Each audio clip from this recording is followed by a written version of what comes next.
Presidente, por último, se adelantan nuevas obras para la Sedena y tiene prácticamente ya en sus manos uno de las obras insignia de su administración.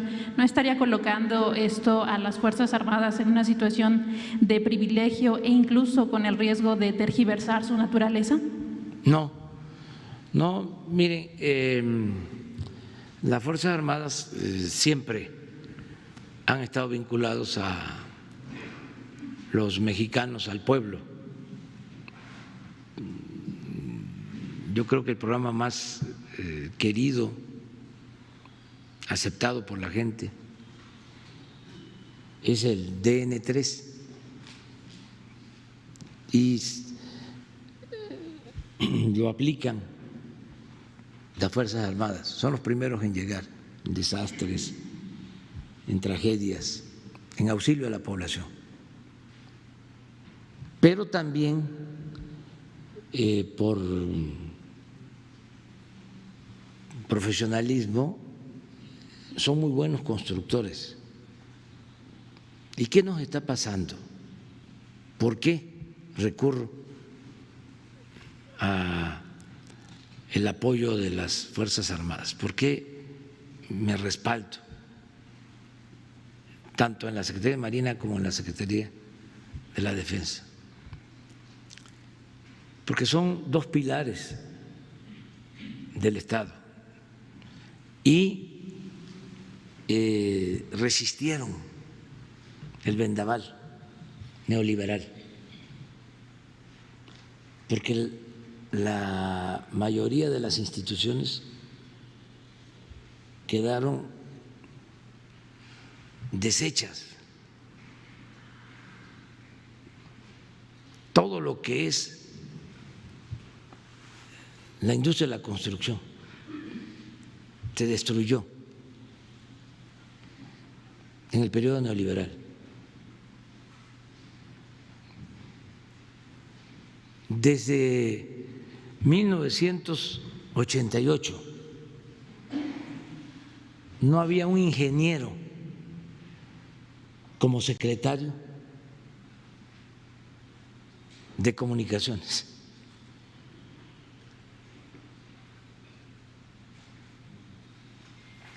No era ingeniero el secretario de Comunicación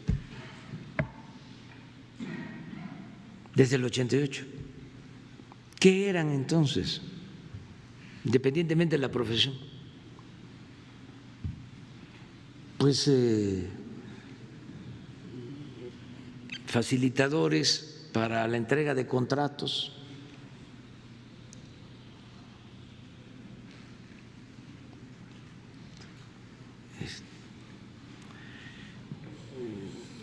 promotores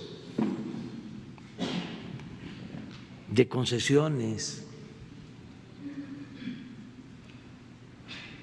Quedaron muy mal las empresas constructoras.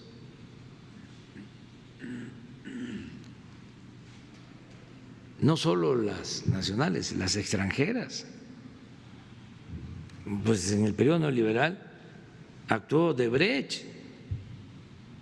Fíjense, esa empresa que llevó a la cárcel a presidentes de varios países, tiene en la cárcel a presidentes por los escándalos de corrupción, a ministros,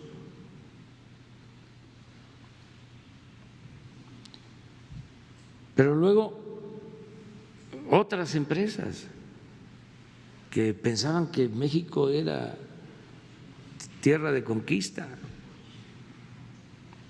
que venían a saquear. Empresas constructoras, ya las he mencionado y ahora no tiene caso repetir sus nombres. Y ahí están los ejemplos. Miren el tren Toluca. Estimaron que iba a costar 30,000 millones y lo tenemos que terminar y ya se han ejercido 60,000 y vamos a a requerir, porque se trata de nosotros, 20,000 más, cuando menos, porque el estimado son 90,000 millones. Y lo traigo aquí,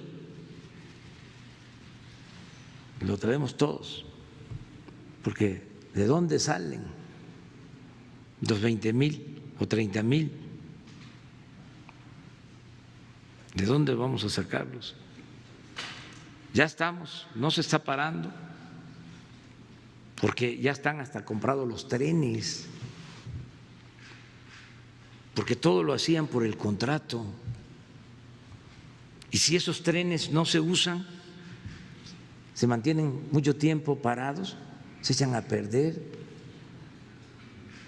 Allá en Tabasco, cuando estaba el auge de Pemex, el boom petrolero, cuando nos decían que nos preparáramos para administrar la abundancia, hacían proyectos, hicieron un proyecto para construir un tren de Estación Chontalpa a Dos Bocas.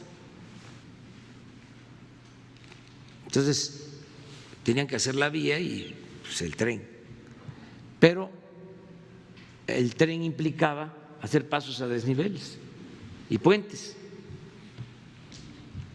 Y resulta que, como se manejaba por proyectos separados, hicieron los puentes, uno sobre todo, ahí está en Cárdenas, y nunca hicieron el tren. Entonces el puente quedó ahí como elefante blanco.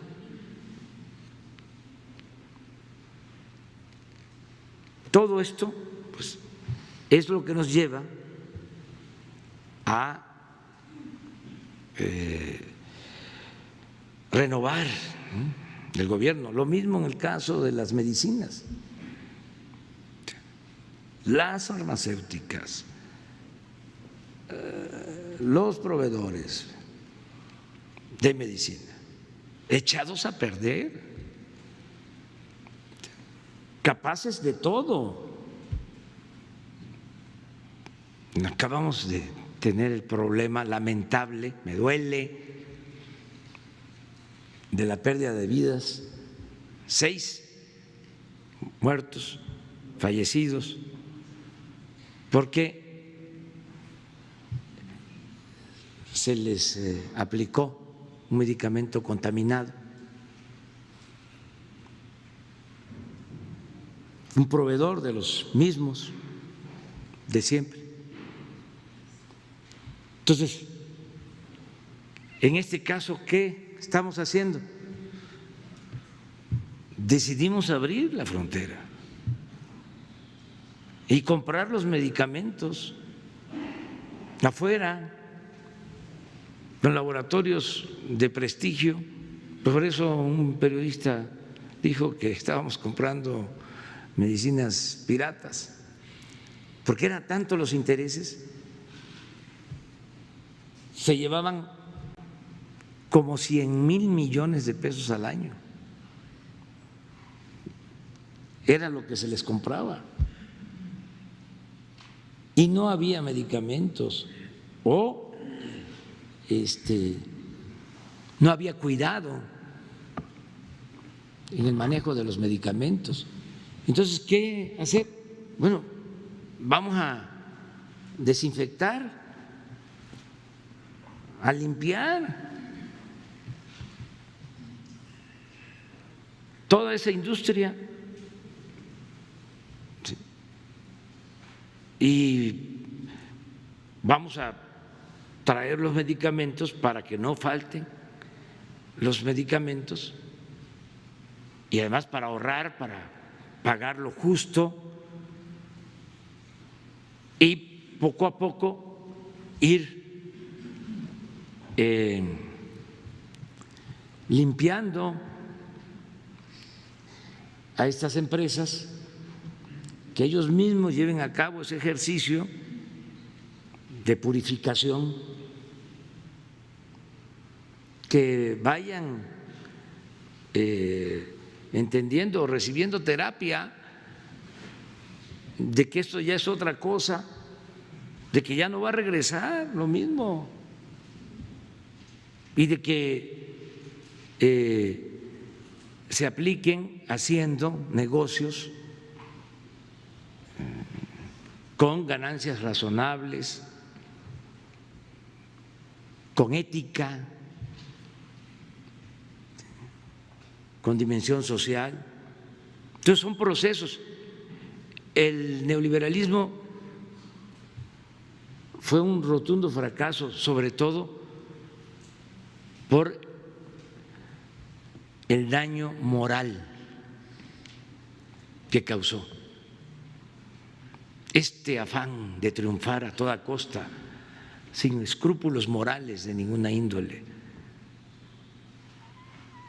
el que se quisiera hacer dinero como fuese y pensar que eso era hacer negocios o ser muy vivos, ¿no? Muy vivillos. Tengo influencias, tengo conocidos en el gobierno, tengo palancas. No te preocupes, yo lo veo. Vamos a ver cómo vendemos tus computadoras, ¿sí?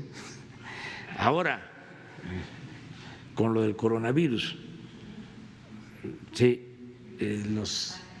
las máscaras que, dicho sea de paso, sí, las cubrebocas, ya dijo el doctor y hay que hacerles caso, de que si no está uno enfermo, bueno, si se está enfermo hay que quedarse en la casa, ¿no? Y si no está uno enfermo, no esté consumiendo eso,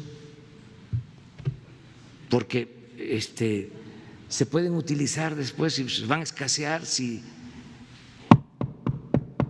toco madera, ¿no? Se necesita. Entonces, con todo respeto, es lo mismo, aprovechando el viaje, ¿no? Lo del papel sanitario, o sea, ¿cómo que se va a escasear el papel sanitario? O sea, ¿qué relación hay? O que nos expliquen, pues. Digo, entonces, es la manipulación. Yo me acuerdo que cuando nos robaron la presidencia en el 2006, estaba la campaña, la guerra sucia, de que si ganábamos iba a caer la bolsa y se iba a devaluar la moneda y iba a quebrar el país y todo. Se caían las bicicletas y cerraban las cortinas de los negocios, se caían las bardas, toda esa propaganda, ¿no? Peligro para México. No estaba todo eso en su apogeo. Llegaban así a decir: no, yo no voy a votar por Andrés Manuel, por López Obrador. ¿Cómo? Se va a caer la bolsa. Oye, pero si tú no tienes inversiones en la bolsa. No, pero no. Por los medios o la protesta de aquí, del Zócalo, para que no hubiese violencia, que no se rompió un solo vidrio, a pesar de que nos robaron la presidencia.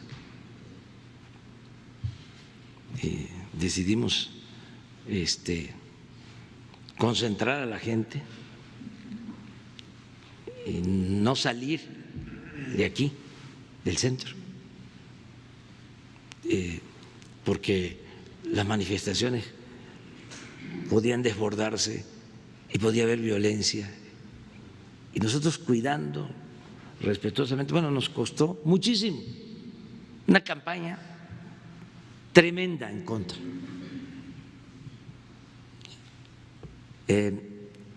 Y en Yucatán nos reclamaban por el plantón del Zócalo y de Reforma.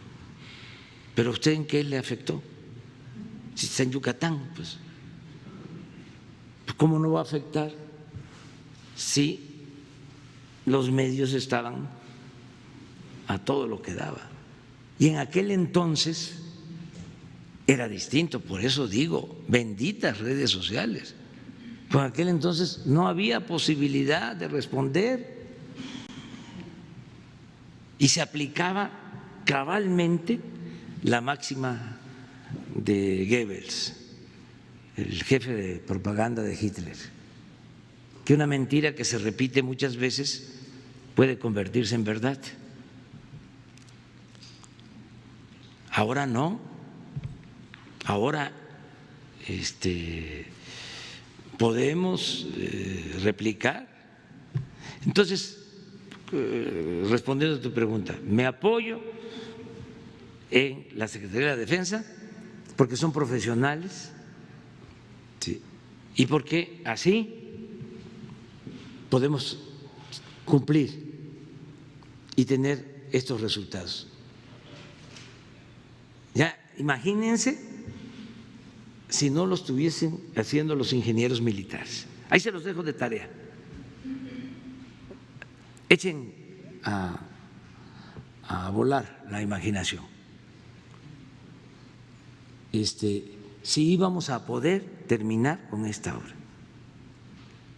en marzo del 22, con estos costos. Entonces yo les agradezco mucho a los miembros del Ejército y lo mismo, porque procuro ser equitativo, lo mismo puedo decir de la Secretaría de Marina y en general del gobierno, que nos están ayudando. La Secretaría de Comunicaciones me ayuda mucho, mucho. Sin embargo, su situación es mucho más difícil por esto que hablábamos. Imagínense, desde el 88 no hay un ingeniero en la Secretaría. Si el secretario no era ingeniero, ¿qué eran los subsecretarios y los directores y todo el equipo?